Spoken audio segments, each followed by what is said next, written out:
দশম শ্রেণীর প্রিয় শিক্ষার্থী সালদার স্যার ইউটিউব চ্যানেল থেকে তোমাদের সবাইকে স্বাগতম। আজকে তোমাদের জন্য আরেকটি নতুন ভিডিও নিয়ে এসেছি। বাংলা মডেল প্রশ্ন, প্রথম পর্যায়ক্রমিক মূল্যায়ন 2026 40 মার্কের একটি স্কুলের প্রশ্ন। আমি বিশ্লেষণ সহ সম্পূর্ণ সমাধান দেখাবো তোমাদের এই ভিডিওতে।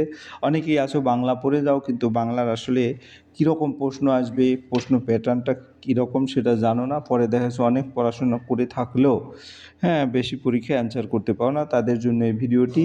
আর এই ভিডিওতে আমি কিছু দেখব যে বাংলায়ও 100-তে 100 না পেলেও 99, 100 অনেকেই পেয়েছে, সেরকম কিছু গল্প শোনাবো তোমাদের। তো প্রথমেই যদি দেখি, আমরা মাধ্যমিকে সেরাদের গল্প নিয়ে আলোচনা করব 2025 সনে, অর্থাৎ 2025 সনে কিন্তু লাস্ট রেজাল্ট হয়েছে। তো 2025 সনে যে ফার্স্ট হয়েছে তার কিছু কথা আমরা শুনে আসব। এবছর মাধ্যমিক পরীক্ষা প্রথম হয়েছেন রায়গঞ্জ করোনেশন হাই স্কুল। আদৃত সরকার, তার মোট প্রাপ্ত নম্বর 696। মাধ্যমিকে শীর্ষস্থান অধিকার করে কেমন লাগছে তার? আদৃত সরকার বলে, পরীক্ষায় ভালো করবো এটা জানতাম, ভেবেছিলাম যে প্রথমে থাকবো, তবে রাজ্যে প্রথম হবে এটা ভাবিনি। রেজাল্ট দেখে চোখে জল এসে গিয়েছিল। সারা বছর যা পরিশ্রম করেছি আজ তার ফল পেয়েছি। বাধা ধরা সময়ের রুটিন ছিল না, তবে প্রতিদিনেই পড়েছি যতটুকু ইচ্ছে করতো। নিয়মিত পড়াশোনা চালিয়ে গেছি। বাবা মা, দিদি, শিক্ষকরা সবসময় পাশে ছিল, সবার অবদান রয়েছে। মেডিকেলে পড়াশোনা করব আগামী দিনে। গান, সিনেমা থেকে সাহিত্যের প্রতি ঝোঁক বেশি আমার। পরীক্ষার আগে 8 থেকে 10 ঘন্টা টানা পড়তাম। তো তোমরা যারা এখন পড়াশোনা করতেছো তাদের জন্য কিছু উপদেশ ছিল। আগামী দিনে পরীক্ষার্থীদের জন্য আদৃত জানালো বেশ কিছু টিপস। সে বলে, বাধা ধরা সময় মেপে পড়াশোনা করার থেকে নিজের ইচ্ছা রাখতে হবে। বছরের প্রথম থেকেই মন দিয়ে পড়াশোনা করে যেতে হবে। এরপরের যেটা দেখতে পাচ্ছ, সে কিন্তু দেখা গেছে কুচবিহারের চন্দ্রচূড়। সেও কিন্তু 3 সাবজেক্টে 100 নম্বর পেয়ে, যেমন বাংলাতে 99 পেয়েছে, বাংলা ইংরেজিতে 99 পেয়েছে। কাজে আমি যেহেতু আজকে বাংলার আলোচনা করব, দেখো মাধ্যমিক পরীক্ষা কিন্তু 100-তে 99 পর্যন্ত উঠেছে বিগত 2-3 বছরে। কাজে তোমরাও যদি ভালোভাবে প্র্যাকটিস করো। আরেকটা যদি দেখো, দেবদত্তা মাঝি, সে কিন্তু বাংলাতে 98 পেয়েছে। এবং অন্য সাবজেক্টগুলি বললাম না, যেমন ভৌতবিজ্ঞান, জীবন, এগুলি সব কিছুতেই কিন্তু 100-তে 100, শুধু ইতিহাসে 99। যাই হোক, ভিডিওর শুরুতেই বলবো, তোমরা যারা এখনও আমার চ্যানেলটিকে সাবস্ক্রাইব করোনি তারা এখনই চ্যানেলটিকে সাবস্ক্রাইব করে বেল আইকনটি প্রেস করে দাও, এরকম আর অনেক ভিডিও পাওয়ার জন্য। আর আজকের যে প্রশ্নটি, সেটা হবে মাধ্যমিক পর্ষদ কর্তৃক সম্প্রীত প্রকাশিত নমুনা প্রশ্নপত্র।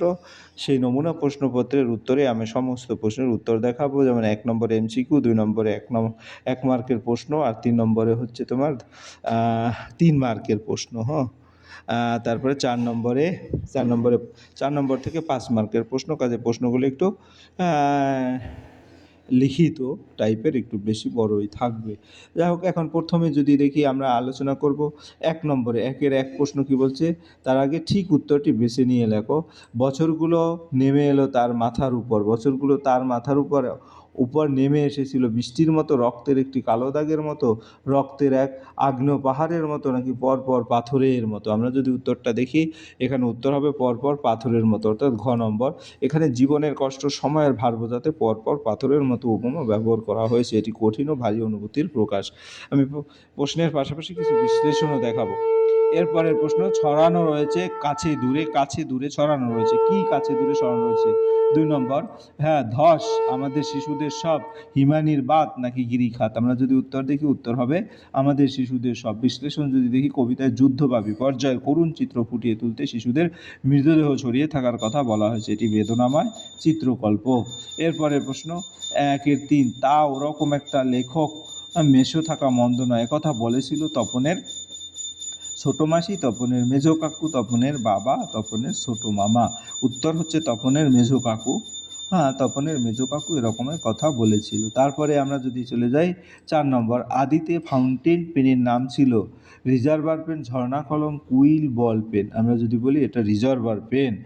প্রথম দিকে ফাউন্টেন পেনকে রিজার্ভার পেন বলা হতো, কারণ এতে কালি জমা রাখার ব্যবস্থা ছিল।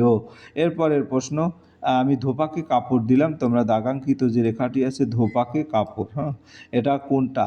ধোপাকে ও কাপড় দিলাম, এটা কী রকম? মুখ্যকর্ম গৌণকর্ম, না গৌণকর্ম মুখ্যকর্ম, নাকি মুখ্যকর্ম গৌণকর্ম? অর্থাৎ ধোপাকে হচ্ছে কি, আমরা যদি উত্তরটা দেখি, আসলে উত্তর মুখ্যকর্ম গৌণকর্ম। অর্থাৎ প্রথম যে ধোপাকে হচ্ছে মুখ্যকর্ম, আর কাপড় হচ্ছে গৌণকর্ম। ঠিক আছে। বাঘের ডাক শোনা যাচ্ছে, নিম্ন অংশটি কোন পদ? সম্বোধন পদ, নাকি সম্বোধপদ, নাকি ক্রিয়াপদ, নাকি অব্যয়পদ? আসলে আমরা যদি উত্তর দেখি, উত্তর হবে হলো আমায় ধোপাকে, অর্থাৎ এখানে কাপড় হলো যা দেওয়া হয়েছে, ঠিক আছে। বাঘের ডাক শোনা যাচ্ছে, এর উত্তরটা আমরা এখন দেখব। বাঘের ডাক শোনা যাচ্ছে, এটা সম্বন্ধ পথ, অর্থাৎ খ নম্বর উত্তর। হ্যাঁ, এরপরের প্রশ্ন হচ্ছে তোমার আমি বাসের পিছনে, এগুলো কিন্তু ব্যাকরণ। হ্যাঁ, 1-7, 1-5 থেকে ব্যাকরণ, অর্থাৎ টোটাল 7টির মধ্যে 3টিই ব্যাকরণ। আমি বাসের পিছনে দিকটা একটা সিট চেপে ধরে দাঁড়িয়ে আছি, নিম্নরূপ অংশটি যে কারকের উদাহরণ। এটা হচ্ছে তোমার কর্তৃকারকের উদাহরণ। হ্যাঁ, তো এই ছিল তোমার এমসিকিউ। এরপরে আমরা 2 নম্বরের প্রশ্ন দেখব। 2 মার্কের যে 20টি শব্দের মধ্যে উত্তর দিতে হবে। 1 নম্বরে যদি বলি, পৃথিবীতে এমন অলৌকিক ঘটনা ঘটে, কোন অলৌকিক ঘটনার কথা উদ্ধৃতাংশে বলা হয়েছে? আমরা যদি বলি, তপনের লেখা প্রথমবার পত্রিকায় প্রকাশিত হওয়ার ঘটনাকে অলৌকিক বলা হয়েছে। তার স্বপ্ন হঠাৎ বাস্তব হয়ে ওঠার সে বিস্মিত আনন্দিত হয়। শুধু এই দুঃখের মুহূর্তে গভীরভাবে সংকল্প করে তপন। তপন কিসের সংকল্প করে? হ্যাঁ, দুঃখ অপমানের মুহূর্তে তপন দৃঢ় সংকল্প করেছিল যে সে লেখক হবেই এবং নিজের প্রতিভা দিয়ে সবাইকে একদিন প্রমাণ করে দেবে। যেখানে ছিল শহর সেখানে ছড়িয়ে রইল 2-3। হ্যাঁ, যেখানে ছিল শহর সেখানে কি ছড়িয়ে রইল? যেখানে একসময় প্রাণচঞ্চল শহর ছিল সেখানে ধ্বংসস্তূপ, নীরবতা, মানুষের মৃতদেহ ছড়িয়ে রইল। চারিদিকে নেমে এলো ভয়াবহ নিস্তব্ধতা। সেই হোক তোমার সভ্যতার শেষ পূর্ণবাণী। সভ্যতার শেষ পূর্ণবাণীটি কি? মানবতা, শান্তি ও ভালোবাসাই সভ্যতার শেষ পূর্ণবাণী। ধ্বংস, হিংসা নয়, মানুষের প্রতি সহমর্মিতাই প্রকৃত সভ্যতার পরিচয়। এরপরে প্রশ্ন, কাল গুণে 2-5, কাল গুণে বুঝিবা আজ আমরাও তাই। কাল গুণে আমাদের অবস্থা কেমন হয়ে উঠছে বলে লেখকের অভিমত। হ্যাঁ, ও লেখকের মতে সময়ের প্রভাবে আমাদের নৈতিক অবক্ষয় ঘটেছে। আমরা মানবিকতা, আত্মসম্মান ও ঐতিহ্য বোধ অনেকটাই হারিয়ে ফেলেছি।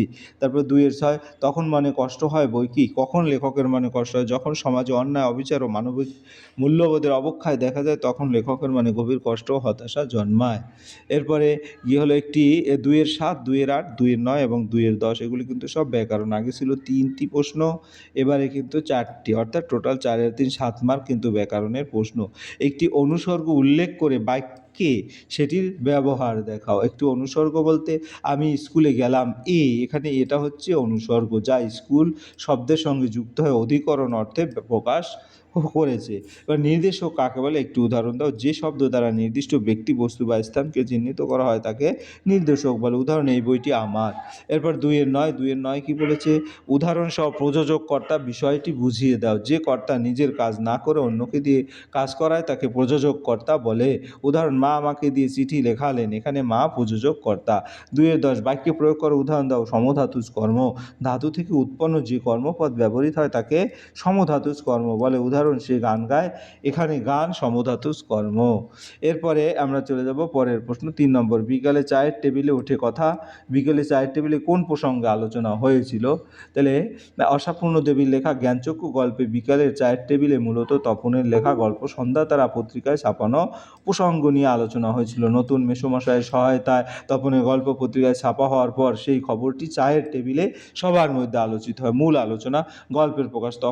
তপন তার নতুন মেসোমশাইয়ের সহায়তায় সন্ধ্যাতারা পত্রিকায় গল্প ছাপিয়েছিল, যা বাড়িতে আলোচনার বিষয় হয়ে ওঠে। সংশোধনীয় প্রশংসনা, তপন নিজে তার লেখা পড়ে শোনালেও পরে মেসোমশাই গল্পটি একটু সংশোধন করে দেন এবং তার প্রশংসাও করেন।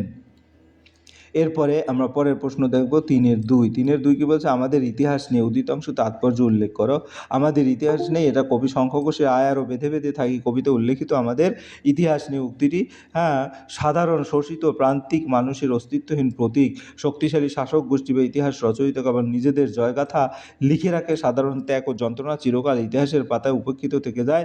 এই নির্মম সত্য এখানে ফুটে উঠেছে। উক্তিটির তাৎপর্য নিচে বিস্মৃতির অতলে সাধারণ মানুষ শাসকের বা ইতিহাসের রচয়িতা সাধারণ মানুষের সংগ্রাম বা ত্যাগের নথিবদ্ধ করে না। তাই সাধারণ মানুষের কোনো লিখিত ইতিহাস বা বীরত্ব গাথা থাকে না, তারা বিস্মৃতির আড়ালে চলে যায়। অস্তিত্বের সংকট, আমাদের পথ নেই আর। এই পংক্তির মতোই সাধারণ মানুষের জীবনে সবসময় অস্তিত্বের সংকট লেগেই থাকে।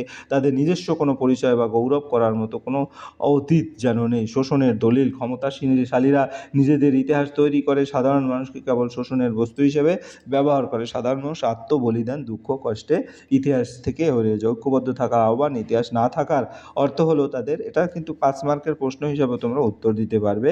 মূলত সাধারণ মানুষের অস্তিত্বের কোনো স্বীকৃতি বা নথিবদ্ধ ইতিহাস যে সমাজে নেই, এই অপেক্ষায় উক্তিটির মাধ্যমে প্রকাশ করেছেন।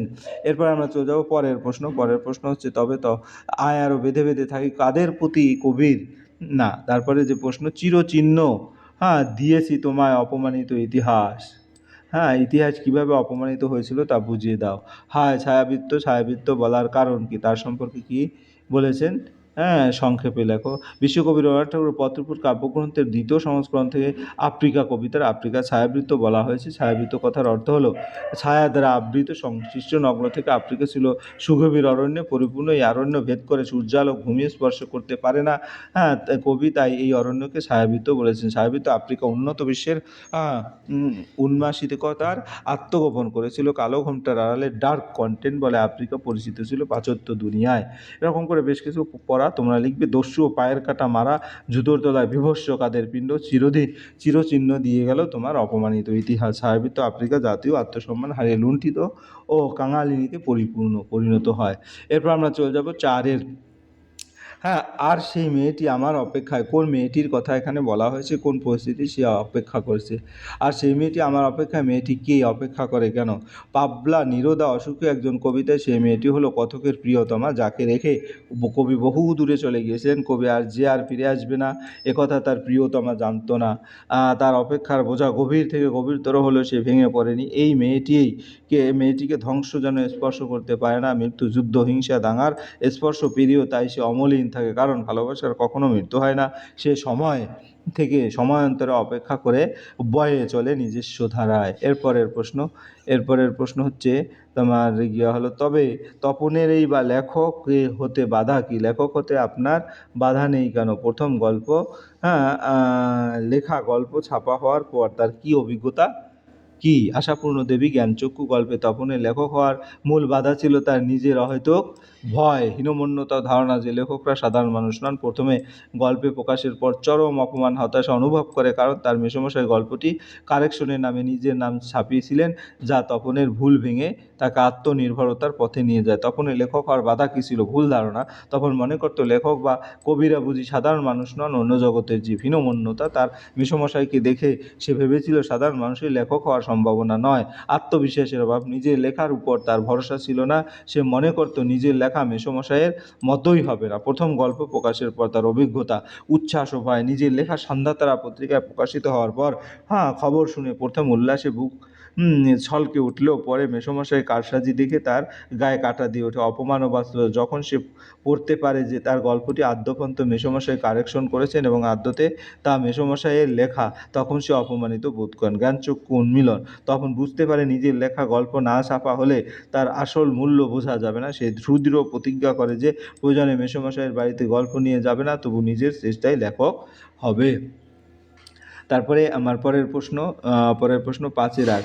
আমার মনে পড়ে প্রথম ফাউন্টেন পেন কেনার কথা, লেখকের অভিজ্ঞতার বর্ণনা করো। হারিয়ে যাওয়া কালিকলম প্রবন্ধে লেখক শ্রীপান্থ দ্বিতীয় বিশ্বযুদ্ধের পরবর্তী সময়ে কলেজ স্ট্রিটের এক দোকান থেকে শখের বসে তার প্রথম ফাউন্টেন পেন ঝর্ণা কলম কেনার অভিজ্ঞতা বর্ণনা করছেন। দোকানদারের নির্দেশনায় অনেক কলম দেখার পর নিজের পছন্দ মতো একটি কলম কিনে লেখার আনন্দ ও নস্টালজি এখানে ফুটে উঠেছে। লেখক শ্রীপান্তের প্রথম ফাউন্টেন পেন কেনার অভিজ্ঞতা। সময়, স্থান, দ্বিতীয় মহাযুদ্ধের শেষের দিকে যখন ফাউন্টেন পেনের চল বাড়ছিল, তখন লেখক কলেজ স্ট্রিটের একটি দোকানে পেন কিনতে গিয়েছিল।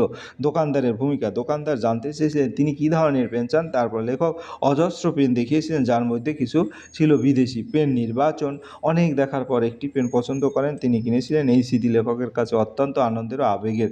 কলমের পরিচয়, ফাউন্টেন পেন এবং ঝর্ণা কলমকে ধারাবাহিক কলম বলা হতো, যার নামকরণ করেছেন ইংরেজি লেখক হেনরি উইঙ্কেলম্যান। ব্যবহার, প্রথম পেন কেনার পর তা দিয়ে লেখালেখির শুরুটা ছিল রোমাঞ্চকর, যা আগে যুগের খাগের কলম বা কালির দোয়াত ব্যবহার থেকে সম্পূর্ণ আলাদা বা আধুনিক এক অভিজ্ঞতা। লেখক এই অভিজ্ঞতাকে হারিয়ে যাওয়া সময় এক নস্টালজিক স্মৃতি হিসাবে তুলে ধরেছেন। এরপরের প্রশ্ন, সব মিলিয়ে লেখালেখি রীতিমতো ছোটোখাটো একটা অনুষ্ঠান, কিভাবে লেখালেখি একটা অনুষ্ঠানের রূপ পেত তা আলোচনা করো। রবীন্দ্রনাথ ঠাকুরের ছোট গল্প হলো জীবনের খণ্ডাংশ নিয়ে রচিত সংক্ষিপ্ত ইঙ্গিতপূর্ণ সাহিত্যপূর্ণ আয়তনে ক্ষুদ্র ছোট গল্প আকারে ছোট হয়, এটি একটিমাত্র ঘটনা তার উপর ভিত্তি করে আবর্তিত হয় এবং প্রয়োজনীয় বর্ণনার কোনো স্থানে জীবনের খণ্ডাংশ এভাবে করে প্রশ্নটি ভালো করে পড়ে নেবে। এরপরে আমরা চলে যাব 6 নম্বরের প্রশ্ন, যেটা তোমাদের কোনি উপন্যাস থেকে নাও। আজ বারণী তিথিতে গঙ্গার ঘাটের দৃশ্য কোনি উপন্যাস অনুসারে আলোচনা করো। তাহলে মতি নন্দীর লেখা কোনি উপন্যাসের শুরুতে বারণী তিথিতে গঙ্গার ঘাটের দৃশ্যটি অত্যন্ত প্রাণবন্ত বিচিত্র। এই দিনে পুণ্যার্থীদের গঙ্গার ঘাটে ভিড় করে, সেখানে ছোট ছোট ছেলেমেয়েরা জল থেকে আম তুলে বিক্রি করে। ঘাটের চত্বরে স্নান শেষে কাদামাখা মানুষ পৈতেধারী বামুনদের নারকেল তেল বা সর্ষের তেল দেওয়া, চন্দনের ফোঁটা দেওয়া এবং ভিখারীদের ভিড় লক্ষ্য করা যায়, যা গঙ্গার ঘাটকে এক অনন্য রূপ দেয়। কোনি উপন্যাস অনুসারে বারণী তিথি গঙ্গার ঘাটের বিস্তারিত দৃশ্য। পুণ্যার্থীদের ভিড় ও উৎসব। বারণী স্নান উপলক্ষে গঙ্গার ঘাটে মানুষের উপচে পড়া ভিড় লক্ষ্য করা যায়। আম সংগ্রহের দৃশ্য। গঙ্গার জলে ভেসে আসা আম ধরার জন্য ছোট ছোট ছেলে মেয়েদের মধ্যে প্রচণ্ড প্রতিযোগিতা চলে।